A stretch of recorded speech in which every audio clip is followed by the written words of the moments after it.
Ang taong 2026 ay dumadaloy sa ilalim ng apoy ng Firehorse, isang enerhiyang hindi kumakatok kundi dumadating upang gumising. Kahit sa Western Zodiac, mararamdaman ang bilis, tapang at pagsubok ng kapalaran. Ang bawat tanda ng bituin ay tatawagin upang pumili, manatili o kumawala. Aries. Para sa Aries, ang apoy ng 2026 ay parang salamin ng iyong kaluluwa. Lakas at tapang ang magdadala sa iyo sa tagumpay. Ngunit kung padalos-dalos, ang apoy ay maaaring bumalik sa iyo.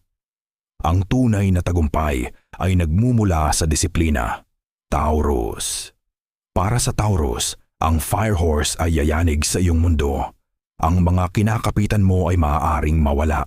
Ngunit sa pagbitaw, may mas matibay na pundasyong lilitaw. Ang pagbabago ang magiging guro mo.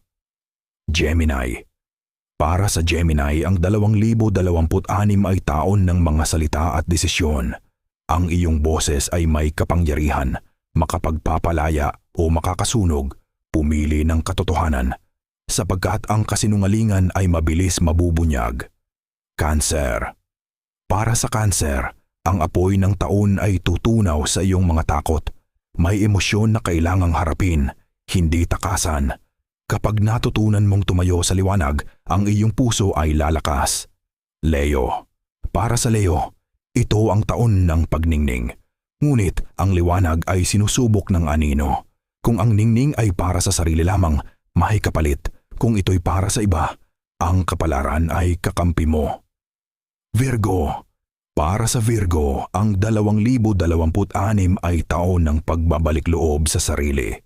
Ang Firehorse ay aanyaya sa iyo na bitawan ang sobrang kontrol at planong pinaghirapan.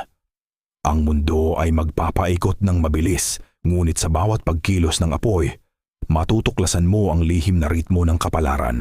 Ang tunay na karunungan ay hindi nasa kumpletong plano, kundi sa kakayahang sumabay sa agos at magtiwala sa iyong panloob na gabay. Ang taong ito ay magpapalakas sa iyong intuition at maghahatid sa iyo sa bagong liwanag ng pag-asa at posibilidad. Libra.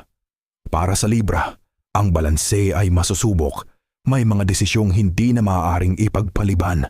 Kapag pinili mo ang katotohanan kaysa kapayapaan, ang tunay na harmonya ay darating. Scorpio. Para sa Scorpio, ang 2026 ay taon ng muling pagkamatay at pagsilang.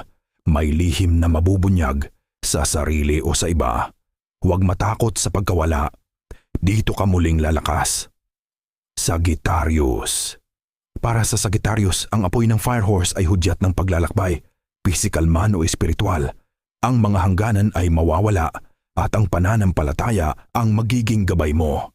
Capricorn. Para sa Capricorn, ang 2026 ay hamon sa kontrol. Hindi lahat ng tagumpay ay nagmumula sa paghihigpit.